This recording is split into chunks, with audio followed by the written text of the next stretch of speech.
बजाओ बजाओ जरा झूम के बजाओ। लाउड स्पीकर 90 FM पर आप सभी का स्वागत है। आज हम आपके बीच एक ऐसी शख्सियत को लाए हैं जिनका आपके रोजमर्रा की जिंदगी में आपकी सेहत से संबंध है। आप सब जानते हैं कि आरोग्य भव सीरीज के तहत हम हर सप्ताह आपको एक चिकित्सक से मुलाकात कराते हैं। आज हमारे बीच हैं एक ऐसी शख्सियत, बीआरडी मेडिकल कॉलेज के professor doctor PN Singh ji. Doctor PN Singh ji का 90 FM लाउड स्पीकर के चैनल पर हार्दिक स्वागत और अभिनंदन है। प्रणाम आप सबको भी और मेरे ऑडियंस को भी। डॉक्टर साहब से आज कान नाक गला के बारे में और इससे जुड़ी जो बीमारियां हैं, आमतौर पे हम अपने कैसे कान नाक गला को स्वस्थ रखें, इन सारे बिंदुओं पर बातचीत करेंगे। एक बार और डॉक्टर साहब का स्वागत स्टूडियो में पधारने के लिए। जी प्रणाम। डॉक्टर साहब, आमतौर पर आजकल लोगों में कान नाक गला को लेकर के बहुत सारे केसेज आपके पास आते ही रहते होंगे। एक सबसे बड़ी हमारे यहाँ जैसे दादी नानी के जमाने से एक धारणा ये चली आ रही है कि जब भी कोई दिक्कत होती है तो लोग कान में तेल जरूर डाल देते हैं। मुझे लगता है कि कान में तेल डालने के क्या दुष्परिणाम हो सकते हैं, इस तरह के सारे केसेज आपके सामने आ सकते हैं, आए होंगे जी। तो इस पर जरा प्रकाश डालें कि कान में तेल डालना कितना नुकसानदेह है। जी, कान में तेल डालना एक बहुत कॉमन चीज है, खासतर से घर परिवारों में। जी जी। और कई बार तो मैं ये भी देखता हूँ कि थोड़ा सा गांव की तरफ जाइए जी, तो कान में कुछ भी होता है, कोई फोड़ा होगा, फुंसी होगा, दर्द होगा, खुजली होगा, बहेगा, वो सबका इलाज तेल ही में वो देखते हैं। और तेल इतनी इजली सबके सामान्य घरों में सब में मिल जाता है, तो तेल उठाया और डाल दिया। तेल से बड़ी दुष्परिणाम है। वो दुष्परिणामों की बात मैं बता रहा हूं आपको, आप उसको ध्यान से सुने। हमारे कान के अंदर तमाम किस्म के डस्ट होते हैं, पॉलन ग्रेन्स होती हैं, एलर्जेंस होती, बहुत सारी चीजें होती हैं। इन्वायरमेंट में, हवा में फंगल स्पोर होते हैं जो उड़ते रहते हैं, जो दिखाई तो सामान्य आंखों से दिखाई नहीं देता है, लेकिन वो हमारे कान में डस्ट के रूप में पड़े रहते हैं। अब जैसे ही आप तेल डालेंगे, कुछ भी अगर हुआ, ईचिंग हुआ, कुछ वो तेल डाला आपने, तो उस फंगल स्पोर को, उस डस्ट को एक मीडिया मिल जाती है और वो फंगल स्पोर जर्मिनेट होने लगता है जी। और जर्मिनेट होने लगेगा, कान ही में वो पूरा फंगल वॉल बना देगा, उसकी हाइफी बन जाएगी, उसके फिलामेंट्स बन जाएंगे और वो और ईचिंग करने लगता है। तो थोड़ा सा एक रूप में हल्का सा तो उनको लगेगा कि कुछ अच्छा लग रहा है कान में डाला तो जी। लेकिन वो थोड़े ही दिन, एक दिन 12 घंटे के बाद ही वो प्रॉब्लम इतना ज्यादा बढ़ा देता है कि वो मतलब नजदीक के डॉक्टर से कंसल्ट करना ही पड़ता है। वो खुजली होने लगेगा, फिर धीरे धीरे पेन होने लगेगा, फिर उसके बाद बहने लगेगा और अल्टीमेटली इतना पेन, अनबियरेबल पेन होने लगेगा कि वो रात बिरात अपने नियरेस्ट डॉक्टर को डालता ही है। तो शायद एक बार तेल ना डालें तो 2-4 दिन, 10 दिन भले वो आपको धीरे धीरे लगे और आपको मौका मिले तो आप एक सक्षम डॉक्टर से आप दिखा लें। लेकिन अगर आपने तेल डाल दिया तो आपको 12-24 घंटे के अंदर आपको डॉक्टर के पास जाना ही जाना है।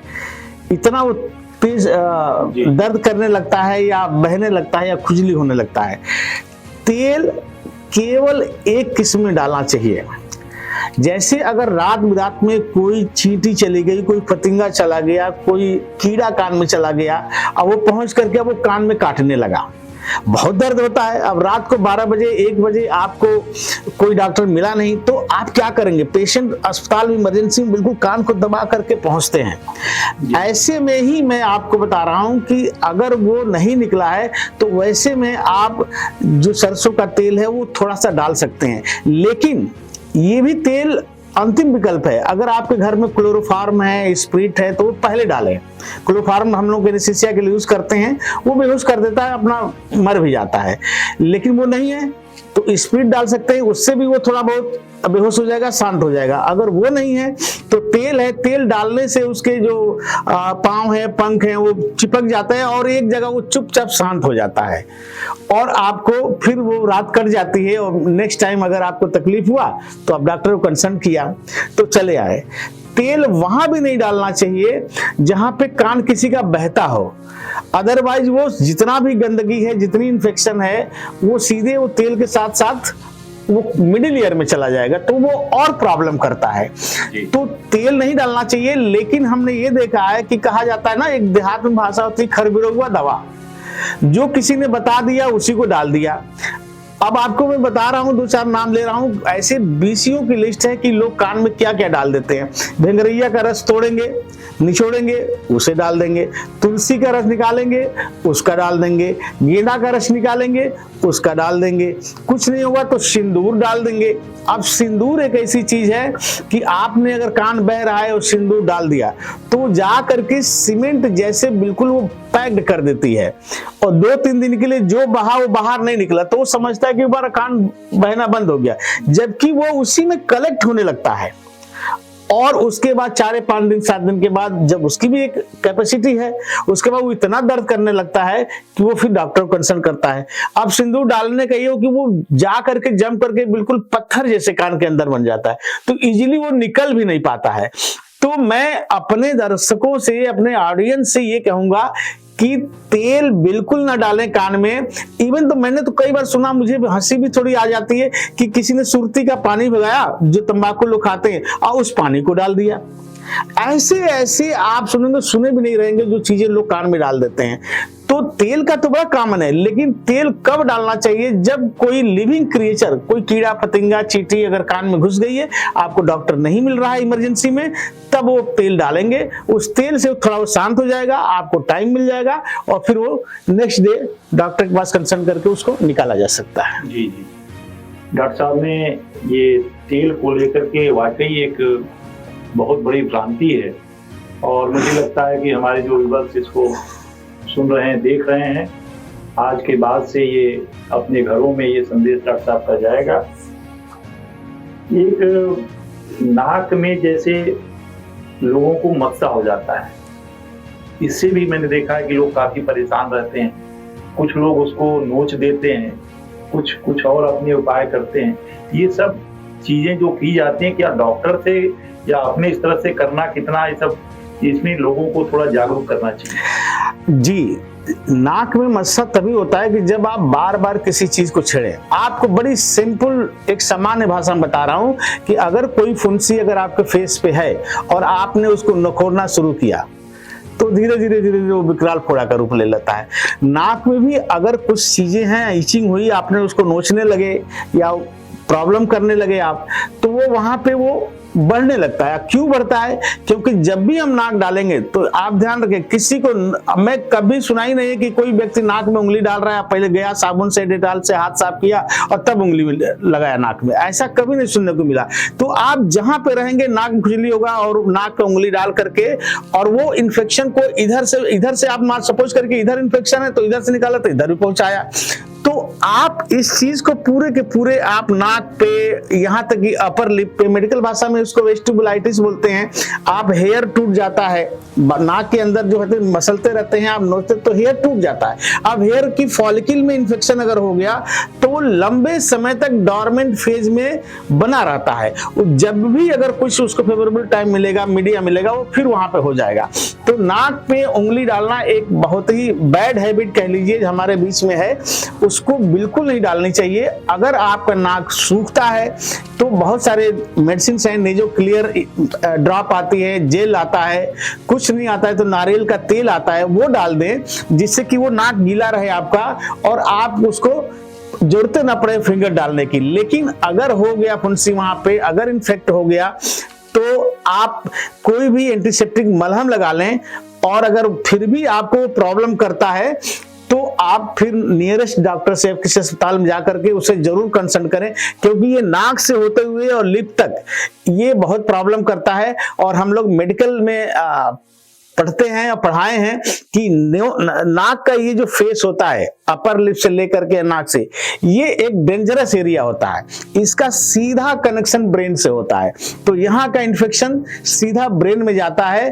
तो इस चीज को जरूर ध्यान दें। तो इस एरिया में बिल्कुल कोई नाक के अंदर छेड़छाड़ नहीं करनी चाहिए। जी जी, एक सवाल और है डॉक्टर साहब, मैंने देखा है और आपने भी देखा होगा प्रायः कि लोग कान का मैल ईयर वैक्स साफ कराने के लिए जो ये छोटे छोटे वो बक्से लेकर के और कान में लोगों के निकालते रहते हैं, तो ये जो साफ करने का या लोगों का साफ कराने का तरीका है, मुझे लगता है कि इससे भी कान को क्या नुकसान नहीं होता होगा? बिल्कुल बहुत नुकसान होता है। और एक बार तो आप अपने मैच स्टिक से या हेयर पिन से आपने कोशिश किया, स्क्रैच किया, वो तो चलो ठीक हो जाएगा, लेकिन कभी कभी ये थैले लेकर जो घूमते हैं निकालने वाले, उनके पास तो कभी भूल करके भी ये काम नहीं करना चाहिए। मैं आपको बता रहा हूं कि उनके जो इंस्ट्रूमेंट होते हैं, आप देखेंगे कि एक थैला में या एक डिब्बा में वो रहता है और वो सैकड़ों लोगों को चलते फिरते जो है वो वैक्स निकालने के लिए, कान साफ करने के लिए यूज करते हैं। और वो इंस्ट्रूमेंट अगर कहीं किसी की स्किन में स्क्रैच है और वो पेशेंट, वो व्यक्ति जिसका वो साफ किया जहां स्क्रैच लगा, अगर वो हेपेटाइटिस का पेशेंट है, कौन जानता है, जी जी, HIV का पेशेंट हो सकता है जी, और सेम चीज ऐसे हल्के से पोंछा और दूसरे में लगाया, तो डेफिनेटली आप या तो हेपेटाइटिस के पेशेंट हो जाएंगे या HIV के पेशेंट हो जाएंगे। तो उनसे एकदम दूरी बना करके रखना चाहिए। रही बात कि हम लोग हेयर पिन से या इससे भी निकालने को, देखिए वैक्स दो तरह की होती है, एक वेट होता है और एक ड्राई होती है। वेट तो हम लोग बड्स आती है, यूजुअली हम उसमें कॉटन बड्स लगा करके थोड़ा साफ भी कर लेते हैं, लेकिन जो ड्राई होता है वो नहीं निकल पाता है और उसको निकालने के चक्कर में आप कई बार स्क्रैच मारते हैं कान के ईयर, उसके बाद कई बार ब्लीडिंग होने लगती है और अल्टीमेटली वो इन्फेक्ट होता है और जो प्रॉब्लम आपकी थी, हल्की सी दर्द थी या कम सुनाई, तो वो और बढ़ जाती है। तो वेट वैक्स को आप बड से आप थोड़ा बहुत क्लीन कर सकते हैं, लेकिन अगर आप ड्राई है, कान के अंदर खट कर रहा है, तो आप बिल्कुल जबरदस्ती ना करें। और उसमें बहुत सारे वैक्स डिजॉल्वर मेडिसिन आती है, मार्केट में आती है, अगर आपको मिल जाए तो वो डालें और फिर आप सक्षम डॉक्टर से, किसी ENT सर्जन से जरूर अपने को दिखाएं। जी। दूसरा, ये सर्दी के कारण अक्सर नाक बंद हो जाती है और नवजात में भी ये समस्या आती है कि नाक बंद हो जाने पर उसे खोलने के क्या उपाय किए जाने चाहिए? ये भी सच है कि नवजातों में ये प्रॉब्लम होती है। तो जैसे न्यूबॉर्न बेबी अगर है तो हमारा जो पीडियाट्रिशियन उसको देखता है तो वो एडवाइस भी करता है कि इसमें क्या कर देना चाहिए। लेकिन अगर नवजात की नाक ब्लॉक है तो क्या उसमें भी क्या करते हैं लोग, उसमें भी लोग नाक में तेल ही डालते हैं उसको नाक खोलने के लिए ना। फिर मैं मना कर रहा हूं कि नाक में आप तेल नहीं डालिए। अगर उसका नोज ब्लॉक हो रहा है तो बहुत सारी मेडिसिन, नेजो क्लियर टाइप की जेल है, नेजल ड्रॉप है या डिकंजेस्टेंट नेजल ड्रॉप आती हैं, आप इसको डॉक्टर के आदेश अनुसार, उसके प्रिस्क्रिप्शन अनुसार आप यूज कर सकते हैं, लेकिन आप तेल नहीं डालें। हाँ, अगर आपको जरूरी है तेल डालना तो नारियल तेल के अलावा और कुछ न डालें। वो नारियल तेल नाक को वेट भी करता है और थोड़ा हेल्दी म्यूकोजा को बनाए रखता है। जी जी। अक्सर ये नक्सिर फूट जाता है जी, कई लोगों में देखा जाता है, तो उसमें क्या करना चाहिए, इसको क्या उपाय हैं इसके? हाँ, ये बच्चों में बहुत कॉमन है जी। जैसे नाक से खून आना बच्चों में बहुत कॉमन होता है और गर्मियों में तो सबसे ज्यादा होती है। जैसे जैसे गर्मी बढ़ती जाती है, जैसे में भी जैसे कहते हैं विनाश फूट गया, जी जी, उसको नक्सीर भी बोलते हैं, विनाश फूटना भी बोलते हैं जी जी जी, और मेडिकल भाषा में एपिस्टैक्सिस बोलते हैं उसको जी। तो ये गर्मियों में बहुत ज्यादा बढ़ जाता है। तो जैसे जैसे गर्मी बढ़ती है, जो लू चलता है वो सीधे हमारे नाक से टकराता है, गले से टकराता है। तो पहले जो गर्म हवाएं हमारी जो टकराती हैं, बॉडी टेम्परेचर, देखिए बॉडी मैकेनिज्म एक ऐसी चीज है कि फेफड़े तक हवा पहुंचते पहुंचते वो बिल्कुल ही बॉडी टेम्परेचर पे हो जाती है। हमारी नाक में ऐसी चीजें बनी है, नेचर ने बना रखा है कि उसकी एयर कंडीशनिंग कर देती है।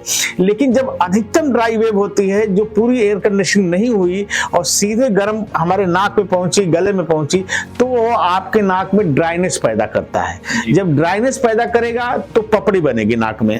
पपड़ी बनेगी तो वो पेशेंट हमारा कोई भी हो, वो डिस्कम्फर्ट फील करेगा और एक ह्यूमन नेचर है कि नाक में फिर उंगली डाल करके उसको साफ करने लगता है। जब साफ हो जाता है तो थोड़ी देर के लिए वो खुल जाती है नाक, लेकिन वो रिपीटेडली बढ़ती है। वो कितनी बार साफ करेंगे और हर एपिसोड के बाद वो पपड़ी बढ़ती है। और उसके वजह से वो बार बार जब आदमी करता है तो वहां से वो घाव कर लेता है और अल्टीमेटली ब्लीडिंग हो जाती है। यहाँ पे जो कैपिलरीज होती है, छोटी छोटी 3-4 ब्लड वेसल्स होती हैं जो गुच्छम बना करके आगे रहती हैं, तो वो बहुत सुपरफिशियल होती हैं और आप वहां पे जब नाखून लगाते हैं तो वो और ज्यादा ब्लीड करती है। तो कृपया, अगर नाक में पपड़ी बनती है, नाक सूखता है, तो आप उसको नाक से, उंगली से बिल्कुल ना छेड़ें। उसमें आप देखे होंगे, आप सामान्य भाषा में आपको समझा के बता रहा हूं कि देखिए कोई घाव अगर स्किन पे हो गई है, सूख रहा है, पपड़ी बन रही है, तो घरों में आज भी लोग उस पर नारियल का तेल लगा देते हैं और 2-4 दिन में धीरे धीरे वो सूख करके वो पपड़ी झड़ जाती है, स्किन हेल्दी आ जाती है। ठीक वैसे ही नाक में भी अगर पपड़ी बन रही है तो आपको अगर कुछ नहीं मिल रहा है तो नारियल का तेल आपका घर है, आप नारियल का तेल 5-7 बूंद डाल दीजिए दोनों तरफ। दिन भर में 2 बार डाल सकते हैं, 3 बार डाल सकते हैं। 2-4 दिन देखेंगे कि वो पपड़ी अपने आप निकल के आ गया। कभी भी नहाते धोते समय हम लोग पता नहीं लगता है, वो निकल भी जाता है और नाक में एक हेल्दी जो म्यूकोजा होती है वो हो जाती है और ब्लड बंद हो जाता है।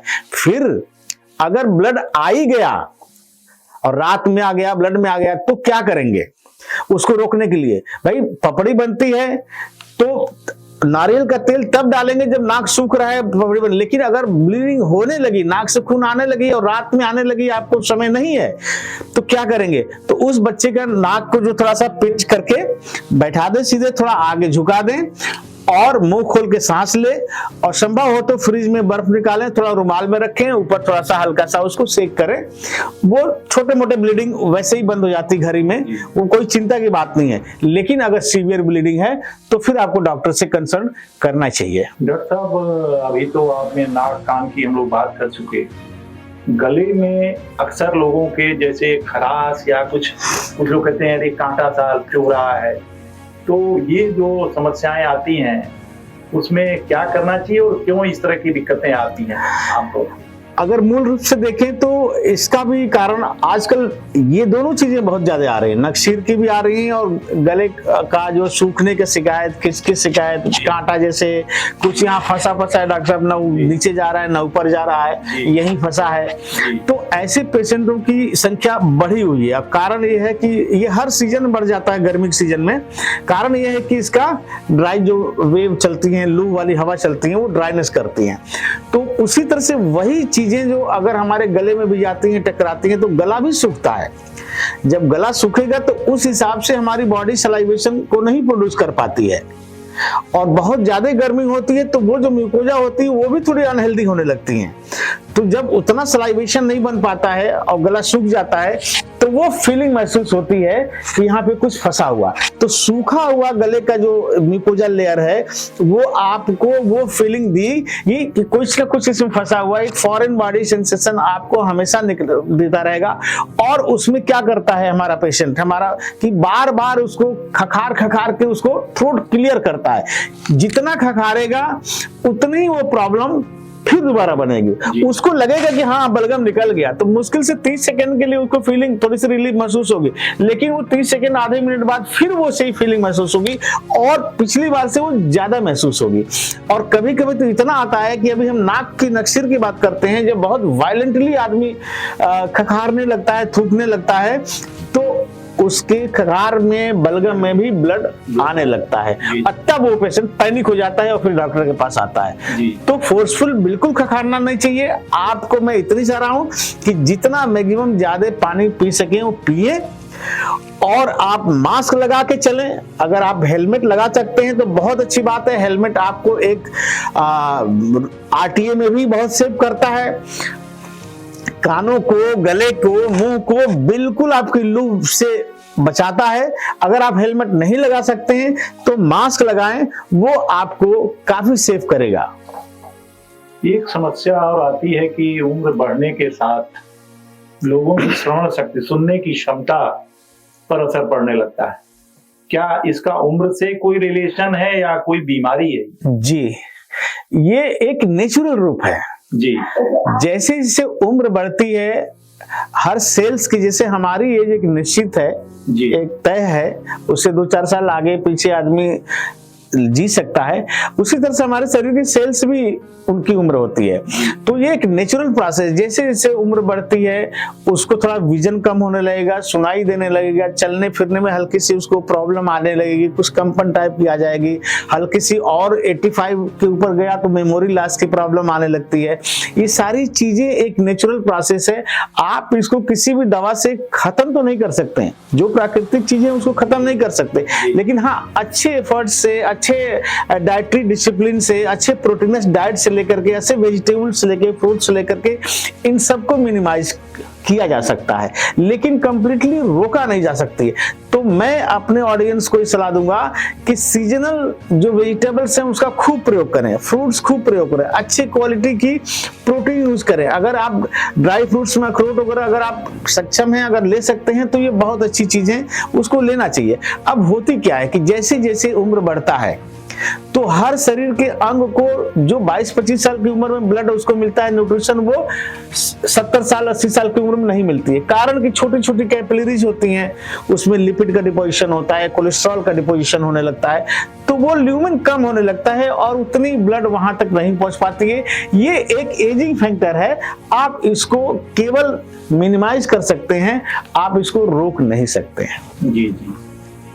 दूसरा, एक आमतौर पे जो ये हमारे नीम हकीम हैं, जैसे कभी भी गांव में मुझे लगता है कि कान नाक गला के लिए, जैसे जिले स्तर पे या ग्राम स्तर पे उस तरह के अभी हमारे पास चिकित्सक नहीं है। लोग आमतौर पे जैसे कान नाक गले की कोई प्रॉब्लम आती है तो किसी जो झोला छाप बैठे होते हैं उनके पास जाते हैं। आपके पास ऐसे केसेस भी आते होंगे जी, कि जब वहां जाते हैं और वो जो सजेस्ट करते हैं उसके हिसाब से इलाज करते हैं, और जब केस बिगड़ जाता है तो वो मेडिकल कॉलेज पहुंचते हैं। तो ऐसे लोगों के लिए क्या संदेश है आपका कि जो बेसिकली हमारा गांव में ज्यादा आबादी है और वहाँ निरक्षरता है, लोगों में अभी लिटरेसी है नहीं, तो जैसे कान नाक गले की कोई समस्या है तो लोग क्या करें, कहाँ उनको कंसल्ट करना चाहिए, और ये झोला छाप से कैसे उनको बचना चाहिए? गांव में अगर इसकी प्रॉब्लम आती है, नाक की आती है, चाहे गले की आती है जी, या कान की आती है, तो ठीक है, अगर आपके पास सबसे नियरेस्ट डॉक्टर है उसी से संपर्क करेंगे, उसकी भी मजबूरी है।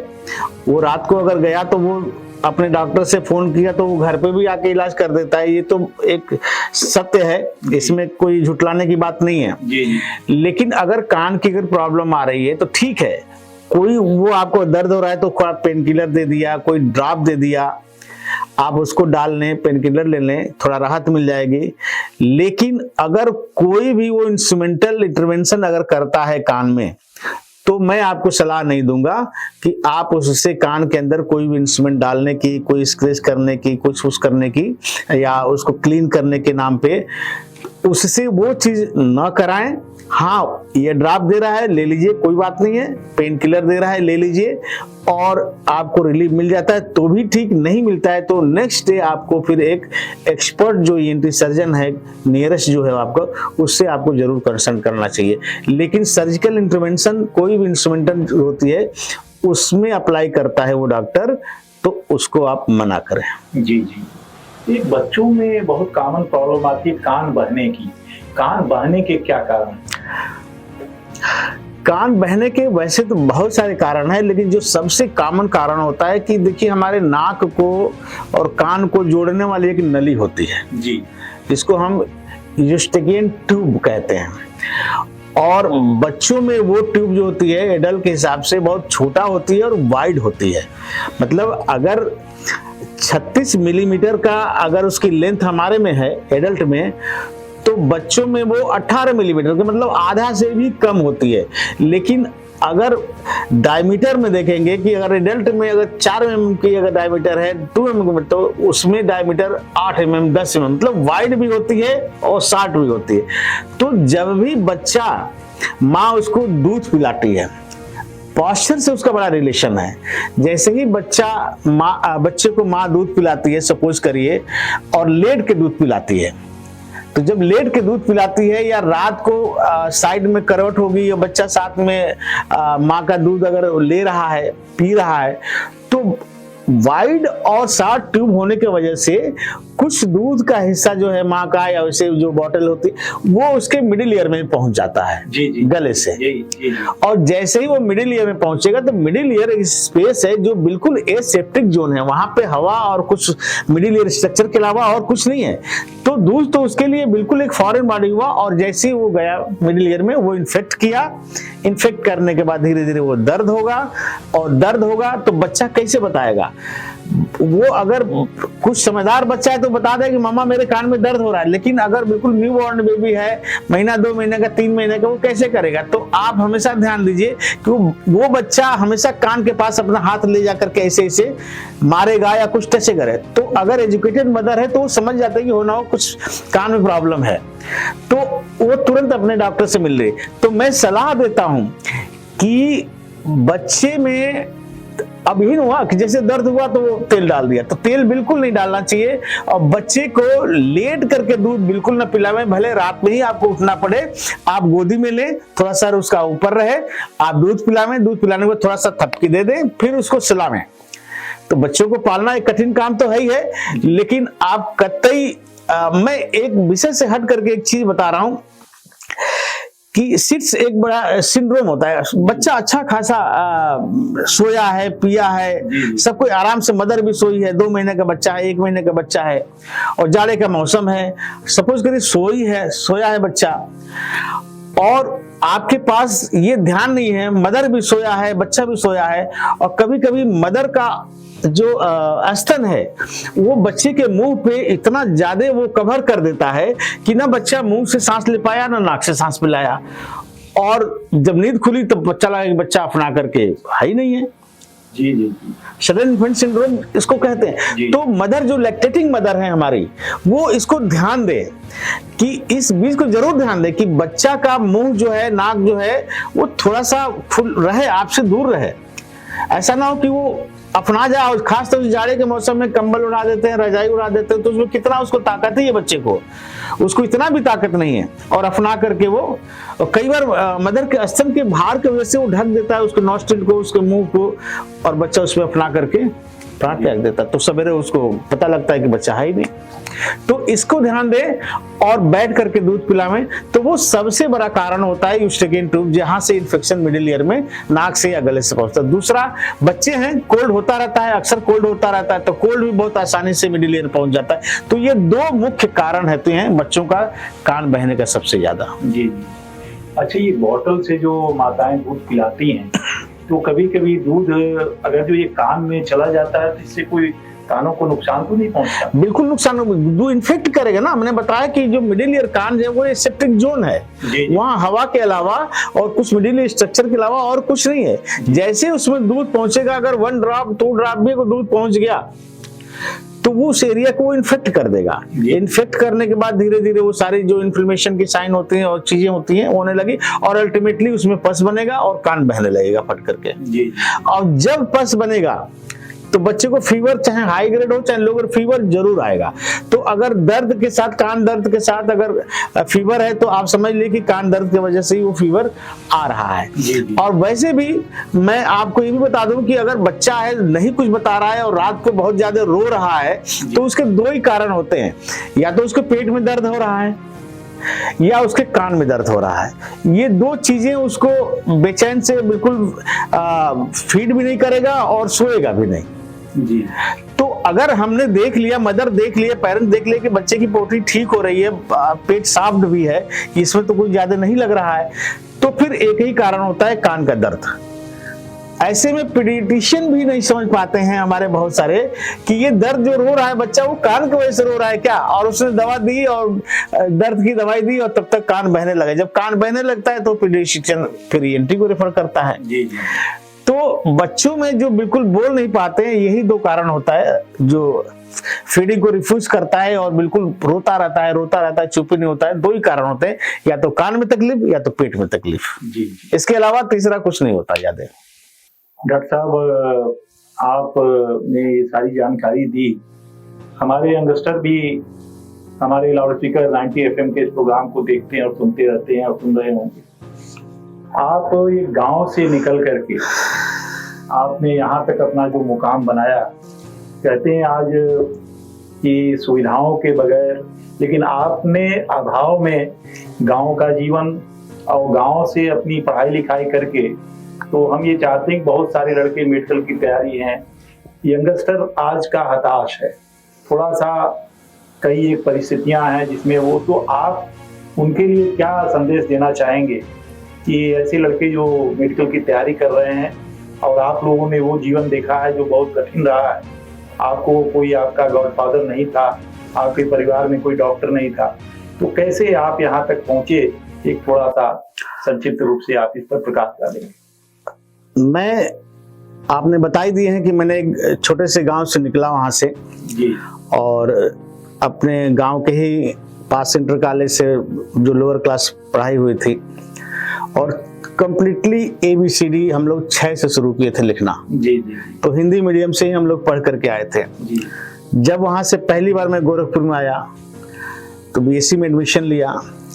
अब यहाँ पे जो पहली बार मैं शहर में आया था, तो यहाँ पे इतनी प्रॉब्लम हुई कि सारे लेक्चर्स जो हैं वो सब इंग्लिश में पढ़ाए जा रहे थे, और मैं ठहरा हिंदी मीडियम का, तो बहुत सारे शब्द उसमें हमको समझ में आने में बहुत कठिन होता था। फिर मैंने अपनी प्रॉब्लम टीचर से शेयर की, और एक टीचर ने मुझे कहा कि अगर तुम आ सकते हो मेरे यहाँ, तो जो चीजें नहीं समझ में आ रही है वो चीज तुमको मैं हिंदी में बता दिया करूंगा। तो मैं डेली 7-8 महीने तक शाम को, जो वो यहाँ हिंदी में लोग पढ़ा जाते थे, मैं शाम को 2 किलोमीटर 3 किलोमीटर में जाता था पैदल उन लोगों के घर, और उन चीजों को समझता था। फिर मैं समझ करके आया। फिर उसी में एक हमारे गुरुजी ने कहा कि आप इस काम के लिए हैं। उन्होंने कुछ देखा, कुछ टैलेंट देखा, क्या उन्होंने सोचा, और उन्होंने मुझे सही सलाह दिया, और गुरुजी की बातों को मैं आत्मसात करके और मैं मेडिकल लाइन में गया तैयारी करने के लिए, और तैयारी किया। उनका जो उन्होंने वो किया था, एक वो सही निकला, अनुमान उनका सही निकला, और मेरा एक ही जगह से नहीं 3 जगह से सिलेक्शन हुआ। BHU से भी हुआ, कानपुर मेडिकल कॉलेज से भी हुआ, और पशु चिकित्सक, पशु डॉक्टर मथुरा से भी हुआ। तो कानपुर मेडिकल कॉलेज में हमारे बहुत सारे रिश्तेदार और घर के लोग थे उसी मेडिकल कॉलेज के आसपास, तो उन्होंने BHU को वो करके और कानपुर में एडमिशन कराया।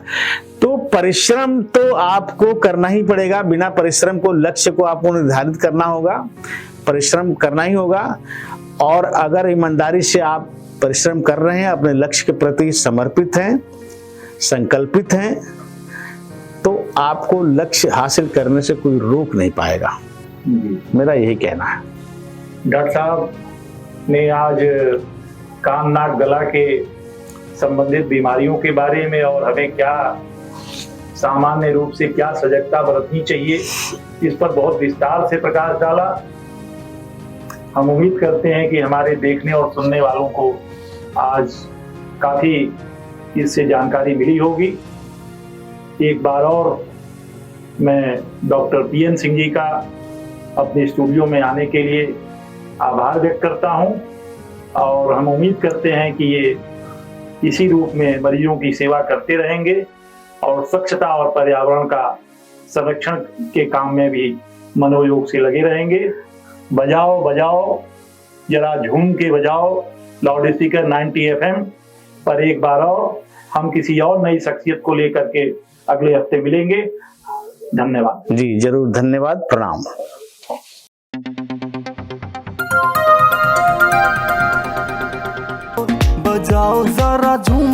बजाओ बजाओ बजाओ जरा झूम के बजाओ।